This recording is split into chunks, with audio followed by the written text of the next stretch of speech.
Muy buenos días. En el marco de En el fondo todo tiene solución, hemos decretado el año 2022 como el año de la educación financiera básica.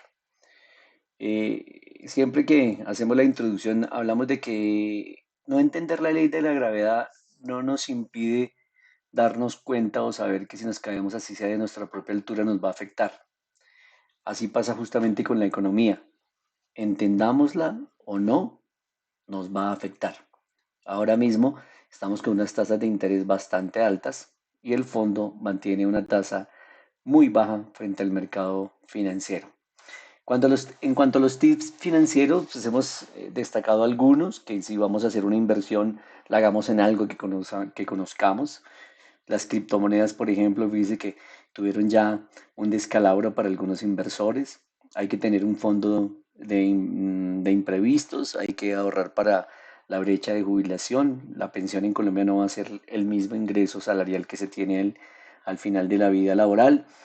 Hay deudas buenas, que son las que producen, nos ayudan a pagar solitas. Hay que tomar decisiones informadas y hacer del ahorro un hábito, pero no ahorrar lo que sobre, que es un concepto, digamos, de escasez ilimitante. Hay que cambiar el paradigma de la escasez por el de la abundancia y tenemos que ahorrar desde el principio.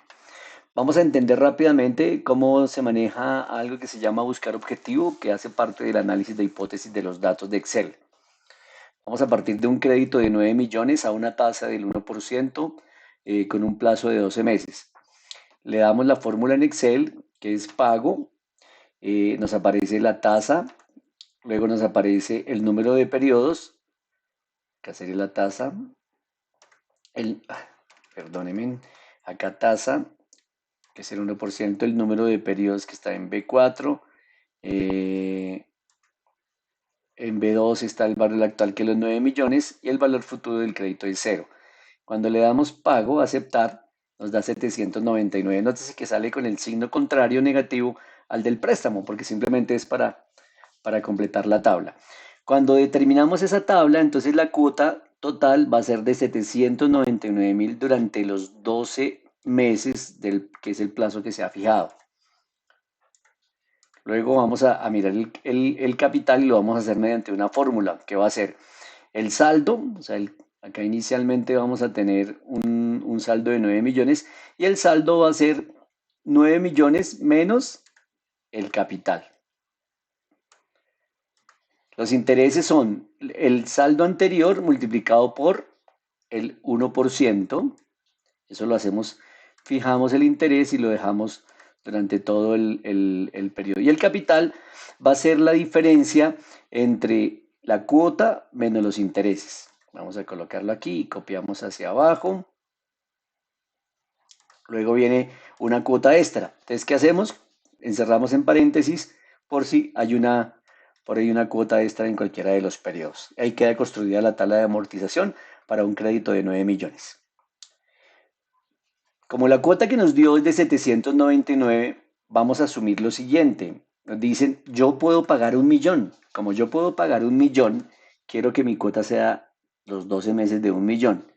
La propuesta es, o la pregunta más bien sería, ¿cuánto me pueden prestar si yo pago cuota de 1 millón de pesos? Ahí ya empieza a cobrar importancia la herramienta de Excel. Vamos a datos, análisis de hipótesis, buscar objetivo. Y nos aparece definir la celda, vamos a definir la celda del periodo 12 al final del saldo que debe ser cero, cambiando el valor del crédito cuando la cuota es de 1 millón de pesos. Vamos a cambiar acá el valor del crédito que estaba por 9. Entonces, si puedo pagar 1 millón de pesos, ¿cuánto me pueden prestar? A la misma tasa y al mismo plazo. Y la respuesta, acá le damos a aceptar, la respuesta sería 11.255.000 pesos. Eso es lo que me pueden prestar en cambio de pagar 799 del original y hacer un pago de 1 millón de pesos. Vamos a hacer otro ejercicio. Supongamos que tenemos el préstamo original por 9 millones con cuota de 799, pero definimos un pago extra de 2,5 millones. Vamos a definirlo en el periodo, por ejemplo, 4. 2,500,000, 1, 2, 3. Sabemos que lo podemos hacer y eso es muy usual en el tema de la prima. Entonces aquí vamos a mirar ese mismo ese mismo crédito de 9 millones a ese mismo plazo, ¿cuánta cuota debo pagar? Se supone que debe bajar porque hay un pago extra. Miremos cuál sería el resultado. Datos, análisis de hipótesis, buscar objetivo. ¿Qué vamos a definir? Una vez más, la celda E21 que debe quedar en cero para que se salde totalmente el crédito, pero vamos a cambiar el valor del pago. Entonces aquí le colocamos el valor del pago y nos daría, valor del pago, perdónenme acá el valor del pago, nos daría 586.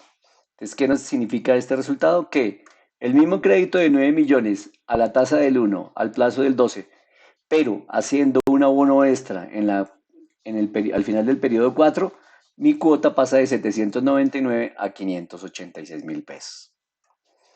Vamos a hacer el siguiente ejercicio, que los mismos 9 millones al 1%, cuota de 799, pero vamos a hacerlo de la siguiente manera. Vamos a tener, queremos pagar en el noveno mes, al final del noveno mes, pero hacer un abono en el cuarto mes. En el noveno mes quedar en cero, ¿qué cuota en el cuarto mes debería dar para que el crédito me quede en cero? Entonces le daríamos datos, análisis de hipótesis, buscar objetivo. Entonces vamos a definir la celda que debe quedar en cero, que es al final del periodo noveno, debe quedar en cero y determinando esta celda que es la que tiene que cambiar. Le damos a aceptar, él hace todos los cálculos y nos está diciendo, le damos a aceptar, nos está diciendo en este momento que para pagar todo el crédito, observen cómo queda en cero, al término del periodo noveno debemos hacer en el periodo cuarto un aporte extra de 2.237.000 y la cuota se mantiene igual. Para eso es la utilidad.